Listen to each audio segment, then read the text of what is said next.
আমি বেশি বেশি করে আরো সেলফি দিব, আরো অনেক সেলফি আসতেছে আপনাদের জন্য, আরো অনেক ভিডিও আসতেছে। প্রিয় মানুষ বলে অনেক কাজই করতে হয়, সেটা যেটাই হোক। ঢালিউড অভিনেত্রী মিষ্টি জান্নাত পেশায় একজন দন্ত চিকিৎসক, তবে আরও একটি পরিচয় রয়েছে তার। তিনি ব্যবসায় যুক্ত রয়েছেন দীর্ঘদিন ধরে।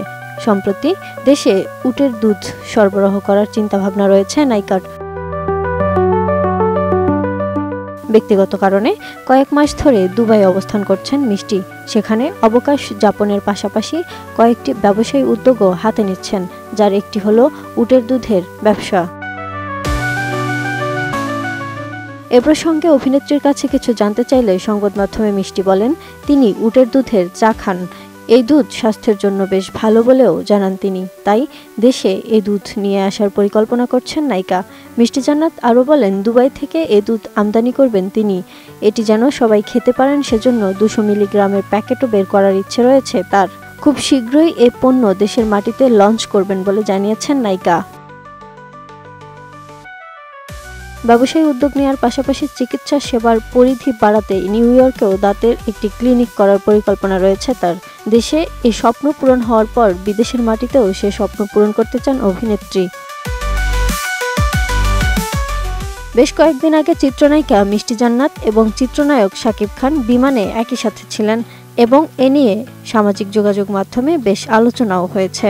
মিষ্টি জান্নাত শাকিব খানের সাথে কয়েকটি সেলফি তুলেছিলেন, যা পরে অনলাইনে প্রকাশিত হয়।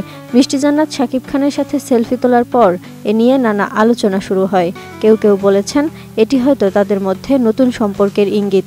আবার কেউ মন্তব্য করেছেন মিষ্টি জান্নাত কেবল মনোযোগ আকর্ষণের জন্য এমনটা করেছেন। সব মশার বিরুদ্ধে সুরক্ষা দিতে এলো বসুন্ধরা এক্সট্রিম অ্যারোসল, মশার বিরুদ্ধে এক্সট্রিম সুরক্ষা। আপনারা খান সাহেবকে কেন প্রশ্ন করেন না, শাকিব খানকে একটু প্রশ্ন করবেন। আমি বেশি বেশি করে আরো সেলফি দিব, আরো অনেক সেলফি আসতেছে আপনাদের জন্য, আরো অনেক ভিডিও আসতেছে। ভালো লাগলে আসলে ম্যারিড পার্সনের ব্যাপার না, বা টাকা ব্যাপার না, বা টাকা নেই সেটাও কিন্তু ব্যাপার না, এটা তো আপনারা জানেন। তো ওইভাবে একটা জিনিস আমি বলতে গিয়েছিলাম, ইউটিউবে আসলে ক্যাপশন কেটে কেটে ভাইরাল করেছিল। অন্যদিকে শাকিব খানের ঘনিষ্ঠ একটি সূত্র জানিয়েছে, কলকাতা থেকে তাণ্ডব সিনেমার ডাবিং শেষে শাকিব খান তার টিম নিয়ে ঢাকায় ফিরছিলেন এবং সেই ফ্লাইটে মিষ্টি জান্নাতও ছিল। 2014 সালে লাভ স্টেশন সিনেমার মাধ্যমে রূপালী পর্দায় ক্যারিয়ার শুরু করেন মিষ্টি জান্নাত। এরপর নিয়মিত কাজ করেছেন সিনেমায়। বর্তমানে বিগ বাজেটের 2টি সিনেমার কাজ হাতে রয়েছে তার। কাজ চলছে একটি ওয়েব ফিল্মেরও, যেখানে একজন সাইকো কিলার হিসেবে পর্দায় ধরা দেবেন মিষ্টি জান্নাত। পিএইচডি করব লন্ডন থেকে, সেটা নিয়ে আমার প্রিপারেশন চলছে। আর সেকেন্ড থিং হচ্ছে যে আমার 4টা সিনেমার কাজ চলছিল, সেই 4টা সিনেমা আমি করে মিডিয়া থেকে বিতাড়িত হব।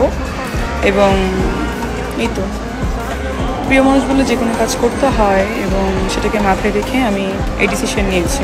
ভালো থাকবেন সবাই, আমার জন্য দোয়া করবেন। Desk report, ATN news.